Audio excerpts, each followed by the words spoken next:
Hello बच्चों, welcome to अपनी पाठशाला मस्ती की पाठशाला, जहाँ पे होगी थोड़ी सी मस्ती और बहुत सारे पढ़ाई। एज प्रॉमिस्ड मैं दीपक सर आपके लिए लेकर आया हूँ 69 आउट ऑफ 70 सीरीज, जिसमें हम लोग पढ़ रहे थे चैप्टर नंबर 9 रे ऑप्टिक्स। और रे ऑप्टिक्स पे हम लोग 5 से 6 लेक्चर अभी तक ख़त्म कर चुके हैं, जिसमें हमें काफ़ी हद तक रे ऑप्टिक्स का पार्ट्स ख़त्म कर चुके हैं और मोस्टली इंपॉर्टेंट पार्ट्स हमारे ख़त्म हो चुके हैं, जो कि है हमारा रिफ्रैक्शन और रिफ्रैक्शन थ्रू लेंस। आज का जो टॉपिक है वो है हमारा रिफ्रैक्शन थ्रू प्रिज्म। प्रिज्म क्या चीज़ है? प्रिज्म भी ग्लास से बनाया हुआ एक चीज़ होता है, ऐसे घर जैसा दिखता है ना, ऐसे और ऐसे घर जैसा दिखता है। मैं आपके लिए एक फिगर ड्रॉ किया हूँ, देखिए प्रिज्म क्या होता है पहले समझ लेते हैं। प्रिज्म के कितने सरफेसेस होते हैं, कैसे रिफ्रैक्शन होता है, उसके बारे में आज हम पढ़ने वाले हैं। तो लेटर से दिस इज ए प्रिज्म ऐसे रखा हुआ है, इसको हम लोग ट्रायंगुलर प्रिज्म बोलते हैं, है ना। ट्रायंगुलर प्रिज्म बोलते हैं इसको, क्योंकि इनका शेप थोड़ा सा ट्रायंगल वाला होता है। Triangular prism, right, okay. Prism हो गया।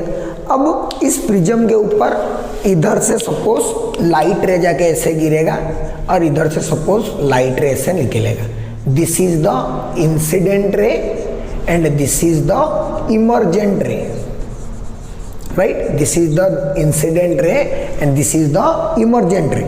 ऐसे एक मैंने ले लिया जिसके दो कर्व सरफेस ऐसे हैं, इस सरफेस में मैंने लाइट गिरा इधर से। अगर मैं इस प्रिज्म को ऊपर से देखूं तो इसका टॉप व्यू मुझे बढ़िया दिखेगा, है ना। टॉप व्यू थोड़ा कॉम्प्लिकेटेड दिख रहा है, थोड़ा रिफ्रैक्शन लिखने में हमें प्रॉब्लम होगा, इसलिए हम इसका टॉप व्यू ड्रॉ करेंगे। टॉप व्यू देखोगे ऊपर से तो सोचो क्या दिखेगा हमें, एक ट्रायंगल।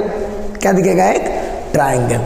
तो हमें ऐसा एक ट्रायंगल दिखेगा, राइट। ये ऊपर वाला ट्रायंगल। ये जो दो सरफेस है, these are the refracting surfaces, ये और ये, दीज आर रिफ्रैक्टिंग सरफेसेस। ये दो सरफेसेस रिफ्रैक्टिंग वाले हैं। रिफ्रैक्टिंग सरफेस मतलब ये वाला देख पा रहे हो ना, इस साइड वाला एंड इस साइड वाला, ये दो रिफ्रैक्टिंग सरफेस। अब इनके बीच में जो एंगल होता है, इस एंगल को लिखते हैं ए, और ए को बोला जाता है angle of prism. Angle of prism, है ना। एंगल ऑफ प्रिज्म क्या है, जिसको हम लोग ए से डिनोट करते हैं, that is the angle between two refracting surfaces. इधर से सरफेस से लाइट गिर रहा है, incident ray is falling from this side, this is one refracting surface, and emergent रे is coming from this side, so this is the another refracting surface. दो refracting surface के बीच में बोलते हैं एंगल ऑफ प्रिज्म, ए से denote करते हैं। अब सपोज मेरा इंसिडेंट रे ऐसे आया, monochromatic incident ray. You have to remember this. This is monochromatic. Monochromatic. What do you mean by monochromatic? Monochromatic means single color या फिर single wavelength. Single wavelength या फिर single color you can say. That is called as a monochromatic. Chrome means color, mono means single. So if we are here taking a light that contains a single color, not white light. White light contains a lot of colors, 7 colors, है ना. It is a range complete. So we are taking a particular color, so we call it as the monochromatic light. So one monochromatic incident ray falls here. Now what will happen? You see, let us draw the normal here, right? Let us draw the normal. So this is the normal. Now this is the incident ray. And it is बाहर it is rarer medium, अंदर it is denser medium. So the light ray should go like this, but now it will not go like this. It will bend towards the normal. It will bend towards the normal like this. So this was the angle of incidence. This is the angle of refraction R1 suppose. Now the light is, this is the refracted ray from here. Now light falls on this surface. Again let us draw the normal here. Let us draw the normal here. यहाँ पे normal draw करो। तो क्या होगा ना, light को जाना चाहिए था ऐसे सीधा, बट ये सीधा ना जाके कैसे जाए, ऐसे सीधा जाना चाहिए था, but it will bend like this and this is going to be my emergent ray. This is going to be my emergent ray and this is going to be my incident ray. Clear? पूरा diagram आपको समझना पड़ेगा, then only you can solve the whole derivation. This is a complete derivation. Simply incident ray, normal towards the normal, then again normal, away from the normal. Simple. Now see, this is the direction of incident ray and this is the direction of emergent ray. So if I will extend this like this, then I can say this incident ray has rotated, has shifted by this angle here, and this angle is denoted as delta, and this delta is called as angle of deviation. What do you mean by angle of deviation? Now this is the angle by which the incident ray has rotated. Incident ray जितना angle अपना direction से rotate हुआ है, जितना angle अपने direction से deviate हुआ है, excuse me, we call that as the angle of deviation. So here delta is the angle of deviation. Okay, now here it is the angle of refraction, again R2, and let us take this angle is E.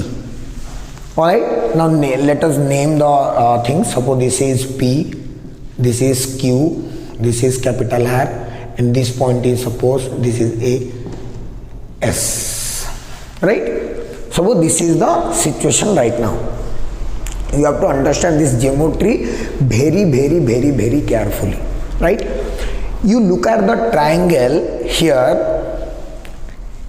S, P and R. Triangle S, P, R. है ना? Look at it very carefully. In triangle, I am writing from here.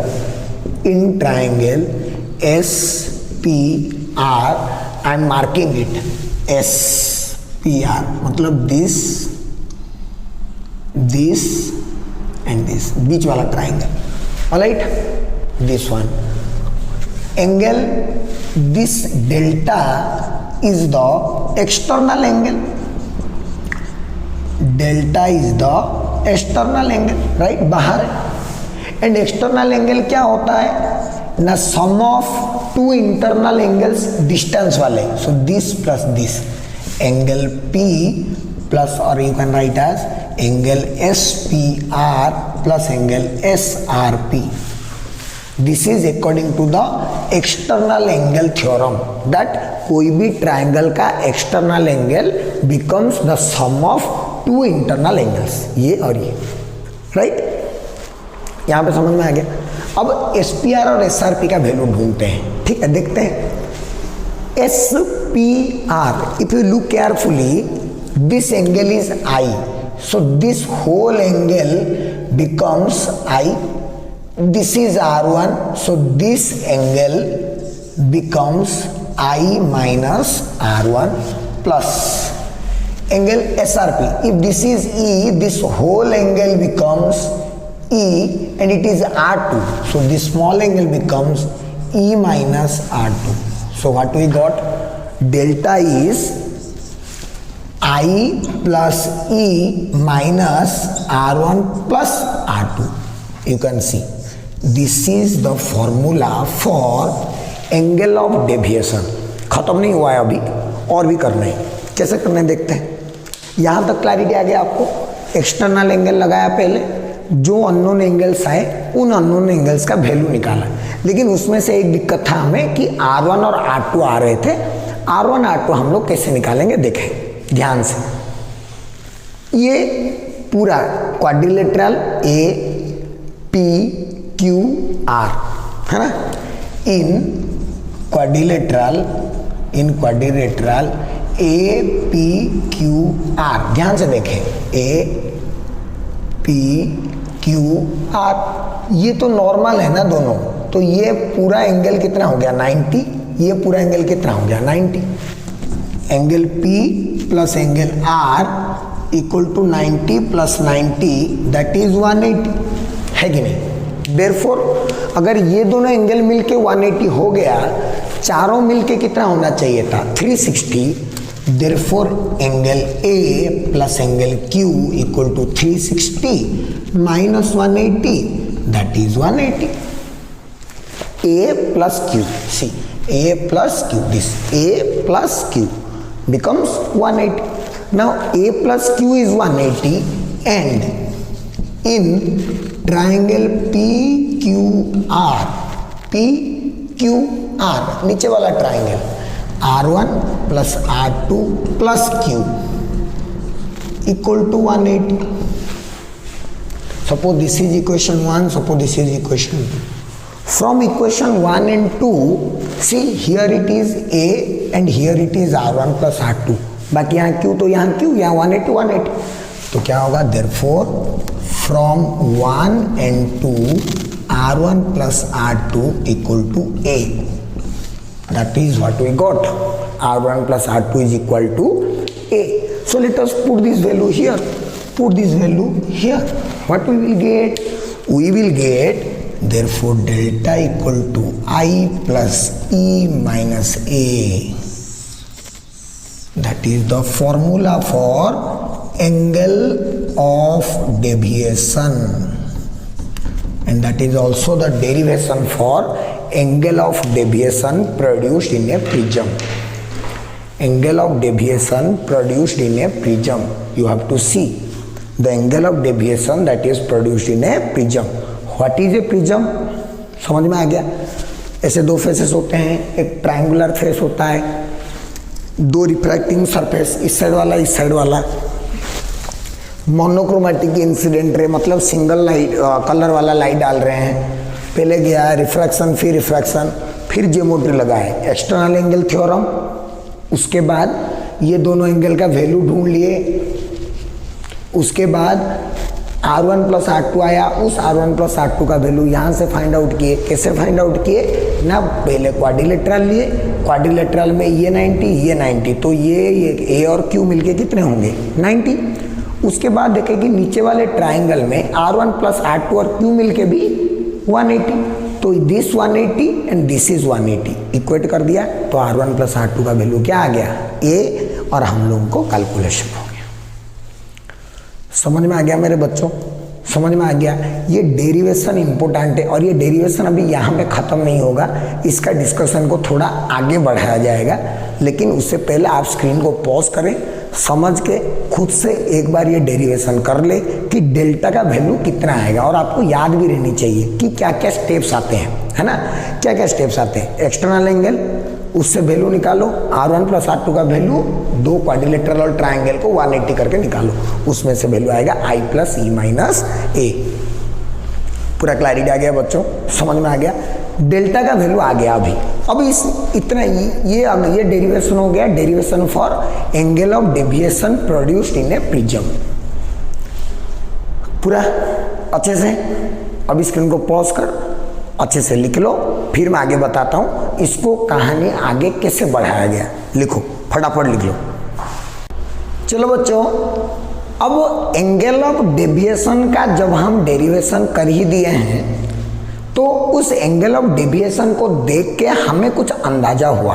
क्या अंदाजा हुआ, थोड़ा देखो आप। Angle of deviation का formula क्या है, delta equal to I plus E minus A, है ना। हम पढ़ने वाले हैं एंगल ऑफ मिनिमम डेविएशन क्या होता है, आपको समझ में आ जाएगा, ठीक है। डेल्टा जो है, delta is depending upon I plus E minus A। Suppose मैं एक प्रिज्म लेता हूँ, उसमें मैं लाइट को अपने हिसाब से कभी इस एंगल कभी इस एंगल का सीन, तो मैं क्या चेंज करवा सकता हूँ I, और उस I को चेंज करवा के डिफरेंट वैल्यूज ऑफ डेल्टा में कैलकुलेट किया, और उसका मैंने एक ग्राफ प्लॉट किया। मैं तो प्लॉट नहीं किया, मतलब वो साइंटिस्ट लोग ने एक्सपेरिमेंट करके ये वाला डाटा एक प्लॉट किया, तो उनको कुछ इस तरह का ग्राफ दिखाई दिया। किसके किसके बीच में, angle of deviation and angle of incidence I, angle of incidence, इन दोनों के बीच में ग्राफ हुआ, angle of deviation and angle of incidence, इन दोनों के बीच में ग्राफ ड्रॉ किया गया। तो जो ग्राफ ड्रॉ किया गया एक्सपेरिमेंटली, कोई थियोरिटिकली नहीं, एक्सपेरिमेंटली ग्राफ को ड्रॉ किया गया, डाटा ऑब्टेन करके पुट करके ऐसा वाला ग्राफ दिखाई दिया, राइट। इसका मतलब क्या है, आप देख पा रहे होंगे ना, ये हो गया एक angle of incidence, suppose I, यहाँ पे रखोगे तो डेल्टा का वैल्यू कुछ आता है, यहाँ पे रखते हैं तो भी डेल्टा का वैल्यू आता है। तो अगर इस साइड वाला एंगल हो जाता है आई, तो इस साइड वाला एंगल हो जाएगा ई, इस ग्राफ से पता चल रहा है ना। अच्छा, डेविएशन का वैल्यू देखो क्या हो रहा है, डेविएशन कम हुआ कम हुआ कम हुआ कम हुआ कम हुआ, यहाँ तक कम हुआ, उसके बाद डेविएशन का वैल्यू ज़्यादा हो गया। अब मैं अगर बोल रहा हूँ कि एक साइड आई और एक साइड ई, तो आई का वैल्यू बढ़ा दिया, ई का वैल्यू इधर, आई का वैल्यू इधर, ई का वैल्यू इधर, आई का वैल्यू इधर, ई का वैल्यू इधर, और अल्टीमेटली इस वाले पॉइंट पे आई और ई का वैल्यू क्या हो गया, इक्वल। और उसी टाइम पे मेरा जो डेविएशन का वैल्यू आया, उस डेविएशन का वैल्यू को क्या बोलेंगे हम लोग, angle of minimum deviation, angle of minimum deviation, मतलब that is the minimum deviation that can be produced in that prism. एक प्रिज्म ले लिए पर्टिकुलरली, उसमें हम लोग एक लाइट को फिक्स कर दिए, उस लाइट को अलग अलग एंगल में छोड़े, आई को वेरिएशन कराएं, तो ग्राफ ऐसा बना। उस ग्राफ को देख के पता चला कि सबसे जो टिप नीचे वाला पॉइंट आ रहा है, उस point is corresponds to minimum angle of deviation, and वो तब होता है जब ये दो कंडीशन सेटिस्फाई होता है। पाठशाला पॉइंट है, इसको भूलना मत, दिस इज पाठशाला पॉइंट, दिस इज पाठशाला पॉइंट, इसको भूलना मत गलती से। ये दो लाइन जरूर लिखना कि एंगल ऑफ मिनिमम डेविएशन कब प्रोड्यूस होता है।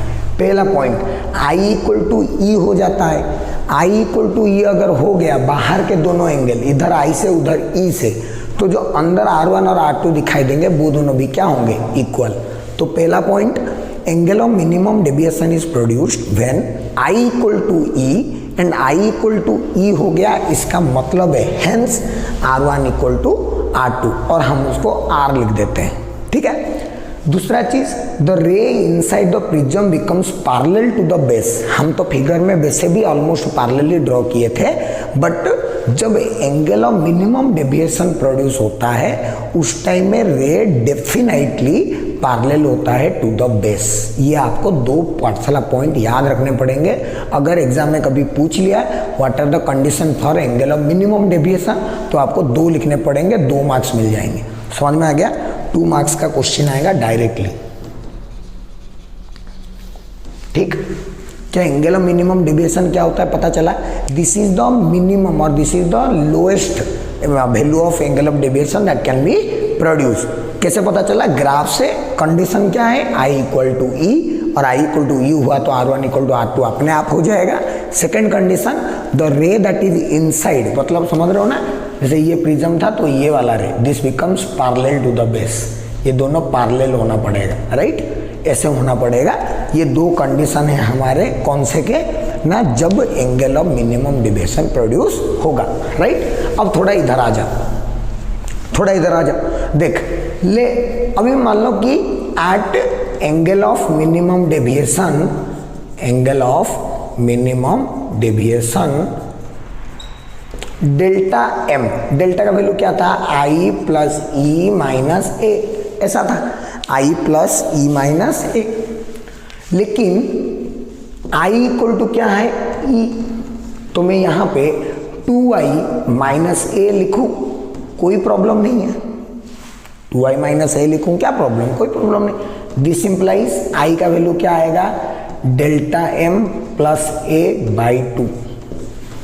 ये क्या आ गया? आई का वैल्यू, है ना। एंड वी नो क्या नो, पहले पता है, पिछले वाले में तो स्मार्ट बोर्ड होता तो बैक करके दिखा देता, नहीं दिखा सकता।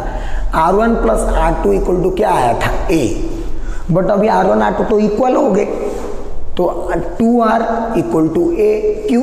R1 equal to R2 equal to R, तो R का वैल्यू इधर से कितना आ गया? A बाई 2, ये जो दो चीज़ आया ना, ये हमारा किस्मत बदल देगा। आई का वैल्यू आ गया, आर का वैल्यू भी आ गया, राइट। आई का वैल्यू आ गया, आर का वैल्यू आ गया। रिफ्रैक्शन कहाँ से कहाँ हो रहा था? एआर से ग्लास, एआर से ग्लास। एआर का n इक्वल टू 1 और ग्लास का n लिख देते हैं, राइट। ग्लास का n लिख देते हैं। ग्लास मतलब this is the material of the prism, material of the prism, है ना। तो मेरा अगर स्नेल्स लॉ लगा दूं, according to Snell's law, Snell's law क्या बोलता है? स्नेल्स लॉ, स्नेल्स लॉ क्या बोलता है भाई लोग? Sine I by sine R equal to n2 by n1, मतलब n बाई 1 मेरा n2 हो गया ग्लास, n1 हो गया एयर, 1 n बाई 1। आई का वैल्यू मुझे पता है, आर का वैल्यू मुझे पता है, वैल्यू डाल दो। This implies sine of I के बदले क्या लिखूंगा? Delta m plus A by 2 whole divided by sine of R का वैल्यू लिखूंगा a by 2 equal to n। ये पूरा रटने वाली बात है। n is the refractive index of the material of the prism. ये sine delta m is the angle of minimum deviation, a is the angle of the prism और ये भी a is the angle of the prism. अगर thin prism ले लिए, thin prism, thin prism ले लिए तो ये सारे एंगल क्या हो जाएंगे? स्मॉल। ये सारे एंगल क्या हो जाएंगे? स्मॉल। थिन प्रिज्म का मतलब a is small, a is small. तो क्या होगा? साइन लिखने की कोई ज़रूरत नहीं है, डायरेक्टली क्या लिखेंगे? Delta m plus A by A equal to n। ये अप्लाई करेंगे जब कैसा प्रिज्म हो? थिन प्रिज्म, मतलब जिनका a का वैल्यू क्या होगा? बहुत कम। और ये साइन लिख के कब अप्लाई करोगे? जब मोटी प्रिज्म 30 डिग्री दे दिया, suppose a equal to 30 degree, that means it is a मोटी प्रिज्म। तो अगर मोटा प्रिज्म हो गया तो हम लोग ये वाला वैल्यू यूज नहीं कर सकते, साइन लिख के हमें यूज करना पड़ेगा। कुछ समझ में आया? These are the formula to determine the refractive index of a material by knowing the angle of minimum deviation, or you can say it is the relation between angle of minimum deviation and refractive index of material। ये इन दोनों के बीच में relation भी आप कह सकते हैं। बहुत ज़्यादा इंपॉर्टेंट डेरिवेशन है और इसके ऊपर न्यूमेरिकल इतना ज़्यादा पूछे नहीं जाते हैं, बट ये जो समझने वाली कॉन्सेप्ट है ना, वो आपके दिमाग में घुसना पड़ेगा। समझ रहे हो? ये ऐसा डेरिवेशन है, ये ऐसा चीज़ है जिसको आपको पूरी प्रिज्म पता होगा तभी ये सब पता होगा। ऐसा नहीं कि खाली ये पार्ट कर दिया या खाली रिफ्रैक्शन पार्ट कर दिया, खाली डायग्राम पार्ट। ये ऐसा टॉपिक है ना प्रिज्म का, जिस टॉपिक में तुम्हें अगर पूरी प्रिज्म पता है तभी तुम ये सब कर पाओगे, नहीं तो कुछ नहीं कर पाओगे। बिकॉज अनलेस अनटिल आपको डेविएशन निकालना नहीं आता, मिनिमम डेविएशन का फॉर्मूला ये सब कैसे लिखेंगे?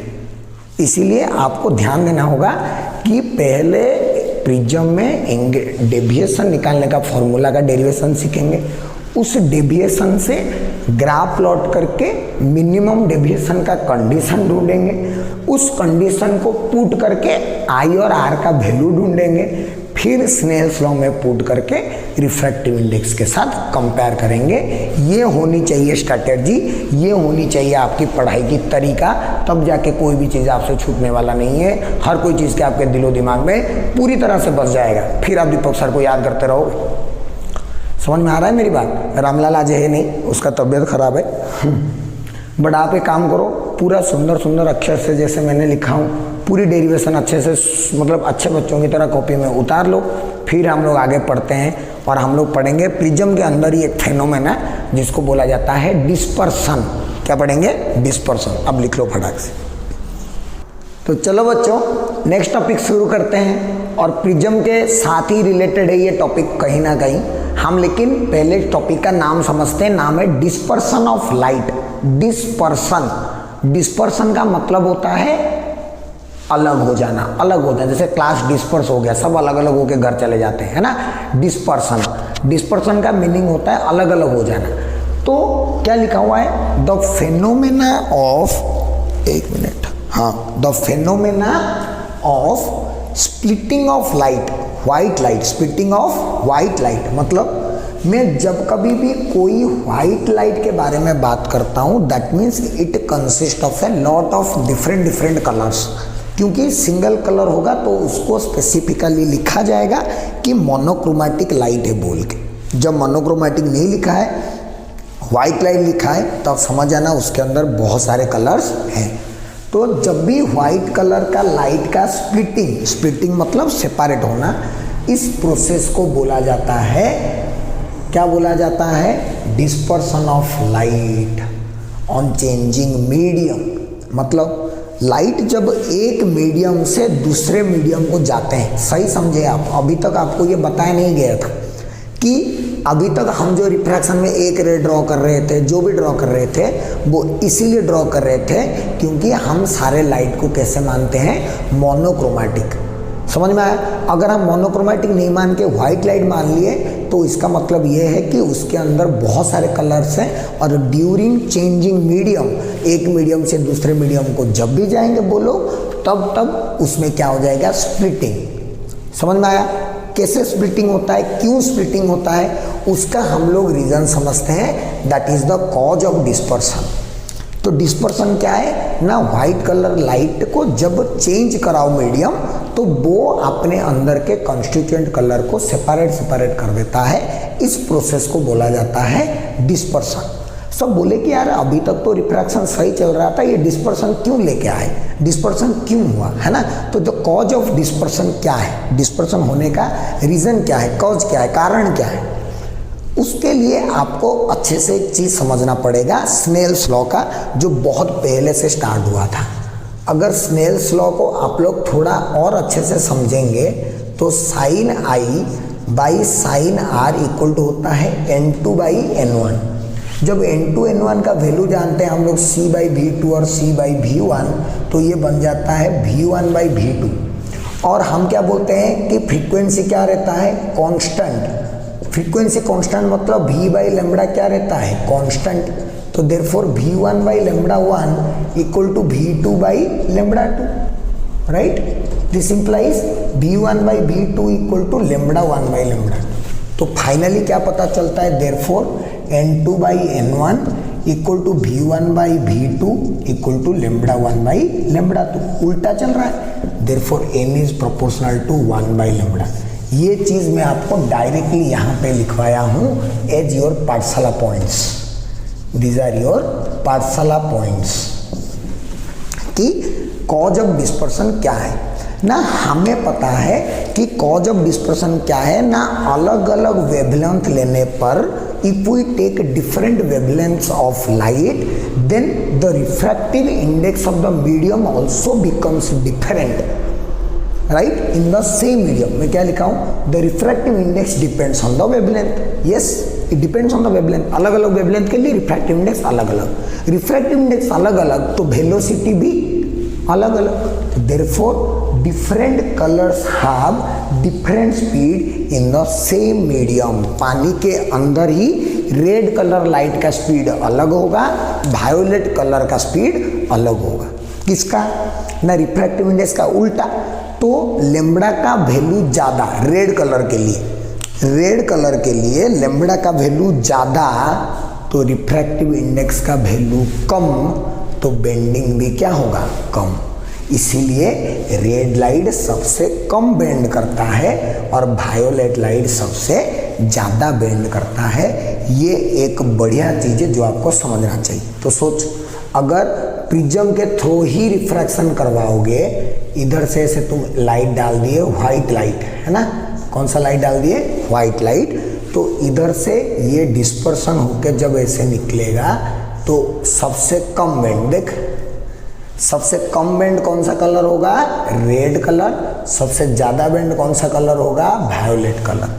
तो तुम्हारा यहाँ पे जो फॉर्मेशन होगा बैंड ऑफ कलर्स ऐसे ऐसे ऐसे ऐसे VIBGYOR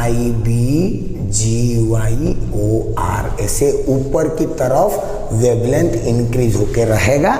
और ये जो फॉर्मेशन होगा वीव गियर, इसको बोला जाता है स्पेक्ट्रम। इसको क्या बोला जाता है? स्पेक्ट्रम। कुछ समझ में आ गया बच्चों? आया कि नहीं बोलो?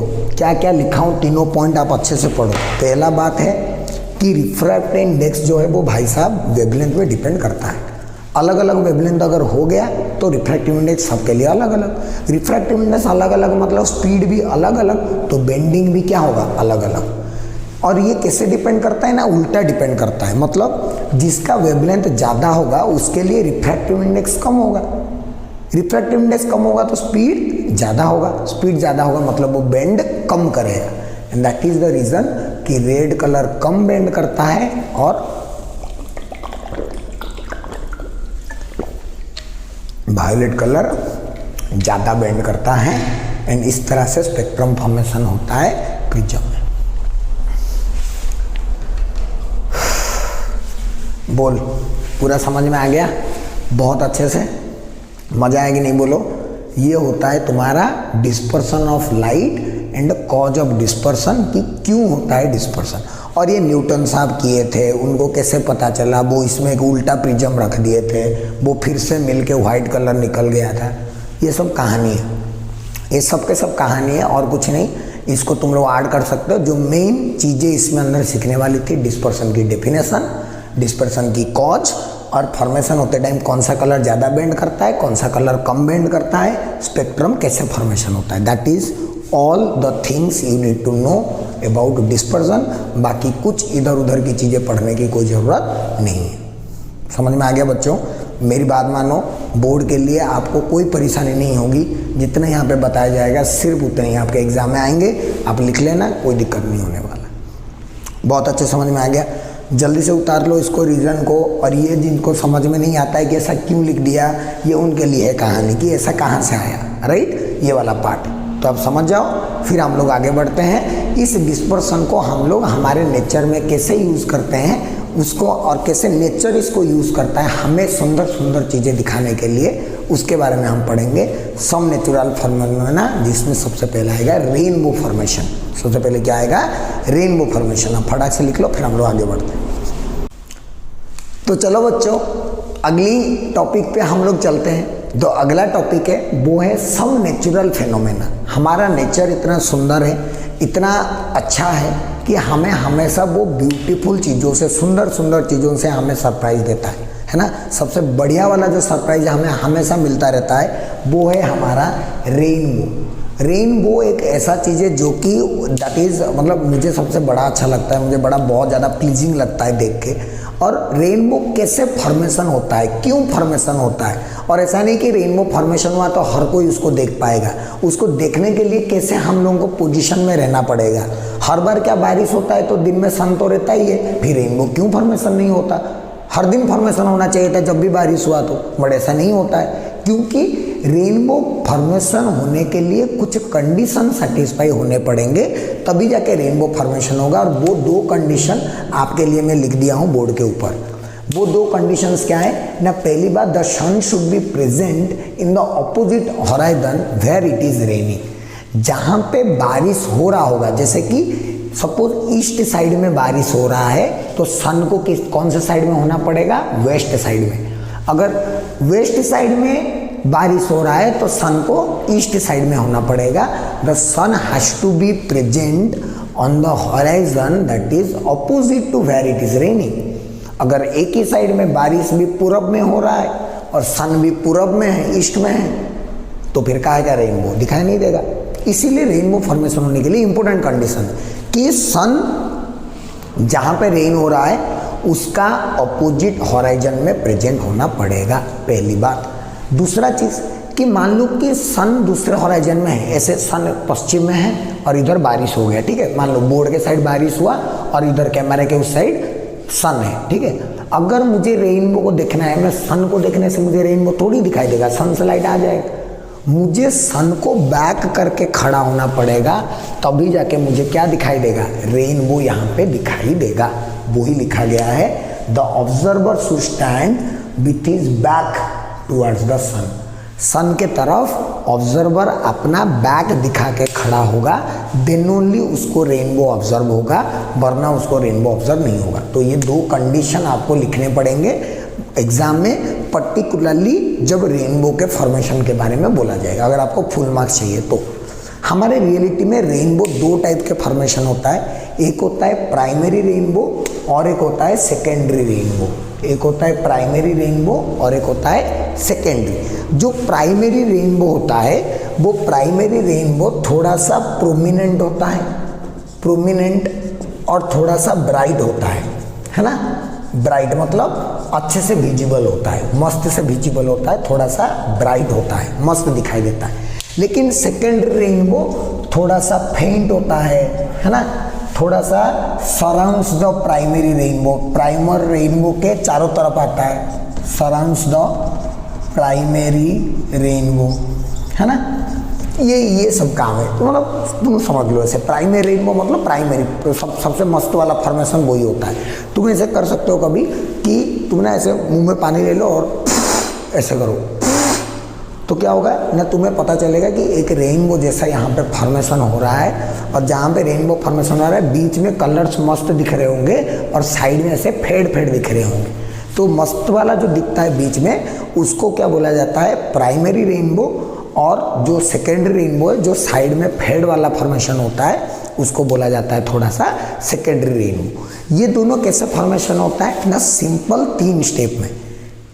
प्राइमरी रेनबो 3 स्टेप में और सेकेंडरी रेनबो 4 स्टेप में। मैं आपको स्टेप समझा देता हूँ, यहाँ पे डायग्राम बता दूंगा, बट आपके स्क्रीन के ऊपर मस्त मस्त डायग्राम आ जाएंगे प्राइमरी रेनबो के भी और सेकेंडरी रेनबो के भी। आप डायग्राम वहाँ से ड्रॉ कर लेना, मैं आपको यहाँ पे समझा देता हूँ। और वो एंगल्स भी कितने कितने चेंजेस होते हैं वो भी आपको फिगर में देखना है, मैं आपको बता दूंगा कैसे, ठीक है। ध्यान से समझते हैं। मैं ऊपर का डेफिनेशन मिटा दे रहा हूँ, है ना, फॉर्मेशन ऑफ रेनबो और उसके 2 कंडीशन याद रह जाएगा आपको। अगर कंडीशन याद हो गया तो मैं मिटा देता हूँ क्योंकि मुझे ऊपर डायग्राम ड्रॉ करना है, ठीक है। चलिए डायग्राम ड्रॉ करते हैं प्राइमरी रेनबो का और फिर सेकेंडरी रेनबो का, ठीक है। प्राइमरी के लिए कितना है मान देखो, सपोज यहाँ पे वो रेन ड्रॉप्स है, थोड़ा बड़ा ड्रॉ करते हैं L, suppose this is A rain drop, alright, this is A rain drop, blue है पानी पानी, रेन ड्रॉप बना। सनलाइट आया, this is the white light coming, white sunlight, क्योंकि सन अपोजिट में है, सन ऐसा आया। पहले क्या हुआ ना, यहाँ पे गिरा, तो पहला स्टेप क्या होता है, रिफ्रैक्शन एंड डिस्पर्सन। यहाँ पे लाइट क्या हो जाएगा, रिफ्रैक्शन भी होगा और डिस्पर्सन भी हो जाएगा। डिस्पर्सन अगर होगा तो सबसे कम बेंड करेगा रेड कलर और सबसे ज़्यादा बेंड करेगा मेरा violet colour. This will be my violet colour, this is my red colour, right, ऐसे होगा। अब यहाँ से क्या होगा ना, रिफ्रैक्शन, तो ये वायोलेट वाला ऐसे जाएगा, रेड वाला कहाँ गया, ऐसे आएगा, फिर रिफ्रैक्शन होगा तो ये ऐसे और ये ऐसे,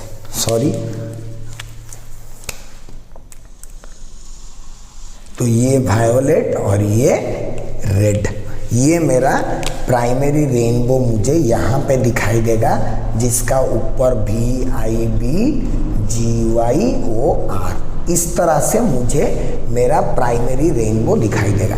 स्टेप 1 हो गया, ये स्टेप 2 हो गया, ये स्टेप 3 हो गया। देख स्टेप 1 रिफ्रैक्शन हुआ, डिस्पर्सन भी हो गया। स्टेप 2 यहाँ पे डेंसर से रेयर जा रहा था तो क्या हो गया, TIR, अरे क्या हो गया, टोटल इंटरनल रिफ्लेक्शन, याद रहना पड़ेगा, टोटल इंटरनल रिफ्लेक्शन हो गया सेकंड स्टेप में। तो दोनों आगे यहाँ पे पहुंचे, फिर क्या हो गया, सिंपल रिफ्रैक्शन। क्यों, अब तो ऑलरेडी डिस्पर्सन हो चुका है, कितना डिस्पर्सन होगा, तो डिस्पर्सन, TIR, रिफ्रैक्शन। और ये जो एंगल होते हैं ये 31 डिग्री 32 डिग्री कुछ होते हैं, आप लोग देख लेना, फिगर में आ जाएगा आपके स्क्रीन के ऊपर अभी का अभी प्राइमरी रेनबो के आ गया, देख लेना आप लोग, प्राइमरी रेनबो के आ जाएंगे। लेकिन इसी तरह से होते हैं 3 स्टेप में, और वो 3 स्टेप इस तरह से। क्लियर है बच्चों, बहुत अच्छे से समझ में आ गया। अब हम लोग चलते हैं किसमें, सेकेंडरी में। ये हो गया आपका प्राइमरी का figure, this is for primary anti and this is for secondary anti, मतलब सेकेंडरी रेनबो, है ना। सेकेंडरी एंटी बोल रहे, सेकेंडरी रेनबो। 4 स्टेप होते हैं, देख लो, ये हो गया, लाइट ऐसा आके गिरा, ठीक है, क्या होगा, पहले रिफ्रैक्शन एंड डिस्पर्सन, मतलब यहाँ पे पहले तो लाइट ऐसे चला जाता है, फिर यहाँ से ऐसे चला जाता है, फिर यहाँ से ऐसे चला जाता है, फिर ऐसे आता है बाहर, ऐसा कुछ होता है आप देखना। और जब बाहर निकलता है तो ऐसे दो होके निकलता है, और ये ऊपर होता है आर और नीचे होता है बी, ठीक है। आपके स्क्रीन के ऊपर फिगर आ गया होगा, आप देख लो अच्छे से, इस तरह से कुछ होता है। लेकिन इतना याद रखो कि इसका ऊपर आता है रेड और इसका ऊपर आता है वायोलेट। ये 4 स्टेप हो गया, 1 2 3 4। तो सेकेंडरी रेनबो, ये एंगल साइज 52 डिग्री या 53 डिग्री ऐसा कुछ आता है, आपके फिगर में आ रहा होगा, आप देख सकते हो। आपको फिगर याद रखने हैं, 3 स्टेप याद रखने हैं, और ये भी याद रखना है कि प्राइमरी रेनबो का जो ऑर्डर आता है कौन सा वाला, ऊपर वायोलेट, लेकिन सेकेंडरी रेनबो का जो ऑर्डर आता है स्पेक्ट्रम का ऑर्डर, वो स्पेक्ट्रम का ऑर्डर प्राइमरी रेनबो से अलग रहता है। तो मैं स्टार मार्क देके नीचे लिखा रहा हूँ, the colour pattern in primary and secondary rainbow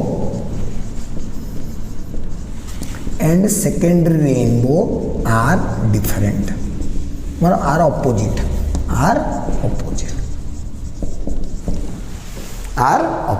हो गया बच्चों। सो ये सबसे इम्पोर्टेंट, बहुत इम्पोर्टेंट वाला है, 3 मार्क्स का बहुत important phenomena, formation of rainbow due to dispersion of light in nature. Natural phenomena है, 3 स्टेप में होता है प्राइमरी रेनबो का फॉर्मेशन, 4 स्टेप में होता है सेकेंडरी रेनबो का फॉर्मेशन, डायग्राम के साथ, एंगल के साथ, कलर पैटर्न के साथ। इसमें वायोलेट आता है ऊपर, यहाँ पे रेड आता है ऊपर, एंगल के साथ। आपको पूरी रेनबो के बारे में आइडिया मैं दे दिया हूँ। अगर आपको एग्जाम में कभी भी लिखना है, जैसे लिखाया हूँ, कंडीशन, प्राइमरी रेनबो के स्टेप्स, सेकेंडरी रेनबो के स्टेप्स, उसके बाद फिगर, इसके बाद फिगर, फिर मस्त करके ड्रॉ करो, कभी कोई भी एक नंबर आपका काटने वाला नहीं। समझ में आ गया मेरे बच्चों? बहुत अच्छे से लिखना, कुछ भी मिस मत करना। समझ में आ गया? ये हो गया डिस्पर्सन के बारे में।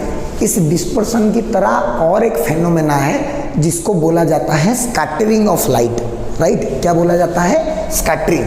एक्चुअली में 2021 के लिए आपके सिलेबस से हटा दिया गया है स्कैटरिंग ऑफ लाइट। मैं बता देता हूँ, 2021 में जो लोग बोर्ड देने वाले हैं उनके लिए स्कैटरिंग ऑफ लाइट सिलेबस से हटा दिया गया है। बट मैं थोड़ा सा स्कैटरिंग आपको बता देता हूँ। स्कैटरिंग का मतलब क्या होता है? स्प्रेडिंग आउट, है ना, स्कैटर हो जाना। तो ये next phenomena is scattering of light, है ना। ये एक्सक्लूडेड हो गया है आपके 2021 के लिए, पर मैं आपको थोड़ा सा आइडिया दे देता हूँ। स्कैटरिंग ऑफ लाइट मतलब phenomena of spreading of light when it encounters particles having size comparable to wavelength of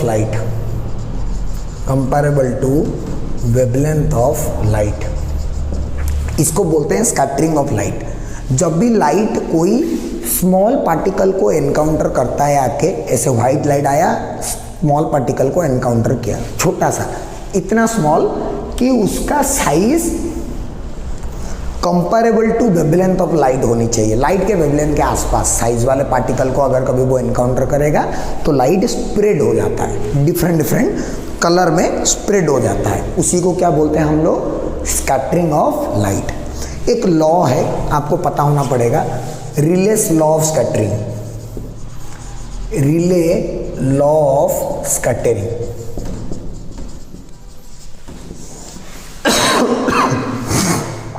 क्या बोलता है ना? Intensity proportional to 1/λ⁴। This is intensity of scattered light, intensity of scattered light, intensity of scattered light. और lambda क्या है? This is the wavelength of light. तो तो अगर कोई भी चीज़ का वेवलेंथ बहुत ज़्यादा है तो उसका स्कैटरिंग के बाद इंटेंसिटी कम हो जाएगा। देयरफॉर मैं क्या बोल सकता हूँ ना, after scattering lower wavelength colours are more visible. Lower wavelength colours are more visible, है कि नहीं? मोर विजिबल है लोअर वेवलेंथ कलर्स, क्योंकि आफ्टर स्कैटरिंग इंटेंसिटी वेवलेंथ को इन्वर्सली प्रोपोर्शनल होता है कि नहीं? देयरफॉर क्या बोला ना, violet, indigo, blue are more visible, but violet and indigo are less sensitive to human eye, इसीलिए blue is the visible colour, and this is the reason कि sky appears blue. This is the reason sky appears blue, या फिर deep oceans appears blue. Deep ocean appears blue, इसका reason क्या है? Scattering of light and Rayleigh's law of scattering. ये आपको याद रहना पड़ेगा, इतने सारी चीजें, है ना? सिंपल सी बात है। इसका और बात है कि दिन के टाइम पे 12 बजे नून के टाइम पे व्हाइट क्यों दिखा जाता है? क्लाउड का कलर व्हाइट क्यों होता है? क्योंकि क्लाउड में जो वाटर पार्टिकल्स होते हैं उनका साइज इतना छोटा नहीं होता है कि स्कैटरिंग हो जाए, तो क्लाउड में स्कैटरिंग हो नहीं पाता है, जिसके कारण क्लाउड का कलर व्हाइट दिखता है। दूसरी बात कि नून के टाइम पे 12 बजे 1 बजे ड्यूरिंग नून टाइम हमारा स्काई जो है वो व्हाइट दिखता है। क्यों? क्योंकि सन हमारे सबसे पास में होता है, तो स्कैटरिंग का हमारे ऊपर इफेक्ट पड़ता नहीं है। We observe the direct sunlight, इसीलिए हमें उस टाइम में क्या दिखता है? स्काई व्हाइट दिखता है। इवनिंग टाइम में हमें क्या दिखता है? येलोस रेड या फिर रेडिश ऑरेंज ऐसे दिखता है। ऑरेंज रेड या रेडिश ऑरेंज ऐसे बोला जाता है। क्यों?